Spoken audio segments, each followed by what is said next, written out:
Have you ever really thought about the ground right under your feet? I mean, really.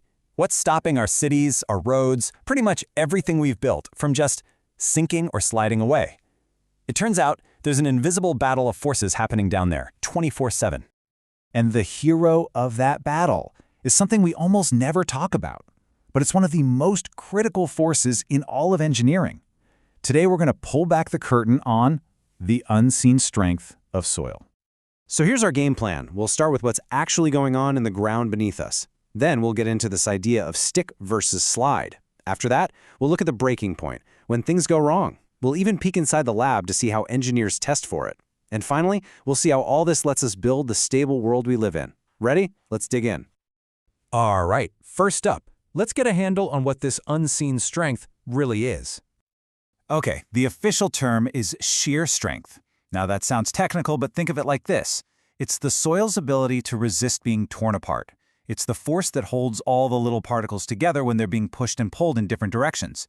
This is what lets the ground hold up a massive skyscraper without just oozing out from underneath like toothpaste. But here's where it gets interesting. This strength isn't just one thing. It actually comes from two totally different sources, which you can basically think of as stick and slide. So on one hand, you've got cohesion. That's the stick. It's like a natural glue holding tiny particles together. If you've ever played with sticky mud, that's cohesion in action, and it's a huge deal in clay soils. On the other hand, you've got friction. That's the grip. It's more like two pieces of sandpaper rubbing against each other. The jagged little particles of soil interlock and resist sliding past one another. This is the main source of strength you'll find in sandy soils. And you can really see the difference here. The running guy, that's friction.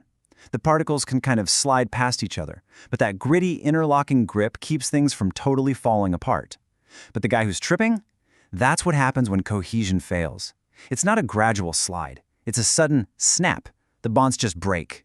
You need both of these forces working together for the soil to be truly strong. Of course, everything has a limit. So what happens when you push that soil just a little too far? Well, that brings us to the most dramatic part of this whole story, the breaking point. So, how can an engineer know when a hillside is about to become a landslide? They use this, the Mohr-Coulomb failure criterion. I know it's a mouthful, but the idea behind it is actually pretty straightforward. It's basically a rule, a mathematical formula that tells you the exact breaking point for any soil. It calculates precisely how much downward pressure and sideways force that patch of ground can take before it just gives up. And this is what it looks like on a graph. See that diagonal line? That's the failure envelope. You can think of it as the ultimate red line. As long as all the forces pushing on the soil stay below that line, everything is fine. The ground is stable. Let's watch how this plays out. The stress on the soil at any given time can be shown as a circle. It's called a Mohr's circle. Right now, under a normal load, look at that. The circle is small, it's way down low, far from that danger line. The soil is perfectly happy and stable. No problem at all. But now, let's start building something heavy on top of it, like a bridge foundation. As we add more and more weight, the stress on the soil starts to build, and you can see our little circle is getting bigger, and it's creeping up, getting closer and closer to that failure envelope. The pressure is on. And then, this happens. The instant that circle gets big enough to just touch the line, that's it. Game over. The soil's internal strength is officially maxed out. Shear failure happens. The ground gives way. This is the exact moment a foundation buckles or a hillside starts to slide. So, if that failure line is so incredibly important, how on earth do engineers find out where it is for the specific dirt at a construction site? Well, for that, they have to take a sample to the lab and go inside the shear box. This thing here is a direct shear box. It's a really clever machine designed to do one thing and one thing only. Take a small piece of soil and push it to its breaking point in a very controlled, measurable way. The way it works is actually pretty simple. You put a soil sample into a box that's split right down the middle. Then you put a weight on top that simulates the weight of, say, a building. And then a machine starts pushing one half of the box sideways, creating that shear force until, snap, the soil breaks along that middle plane.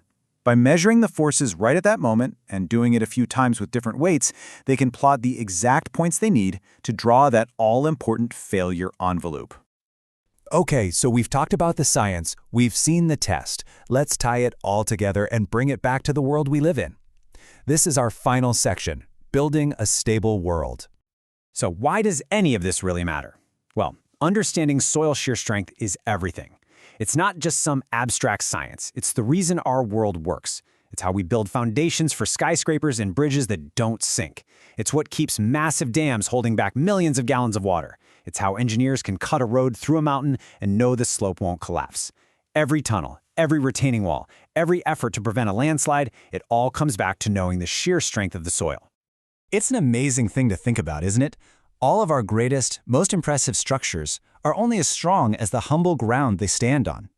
So the next time you're in a tall building or driving along a steep hillside, just take a second to think about those incredible, unseen forces of stick and slide, of cohesion and friction, all working together tirelessly right beneath your feet, holding our entire world up.